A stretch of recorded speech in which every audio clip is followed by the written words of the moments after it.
A Monselice c'è un castello dove i conti non tornano.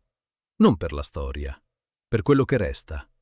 Il maniero legato a Ezzelino III da Romano e, secondo la tradizione, non è abitato da uno, ma da tre presenze. La prima è Avalda, donna potente, amante del Signore, ma con una fama precisa. Uomini che entravano, non uscivano.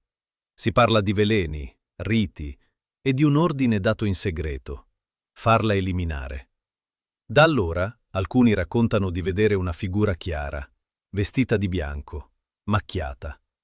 La seconda presenza è più concreta. Jacopino da Carrara, rinchiuso lì dentro, accusato di tradimento, condannato a morire lentamente. Le cronache parlano di giorni, urla e poi silenzio. Chi lavora nel castello dice una cosa semplice. Di notte si sente qualcuno camminare, piano, con un bastone. E poi c'è l'ultima, Giuditta. Non sapeva nulla, cercava Jacopino e secondo alcuni continua a farlo, nei dintorni del castello, fermando le persone, facendo una domanda precisa. Hai visto dov'è?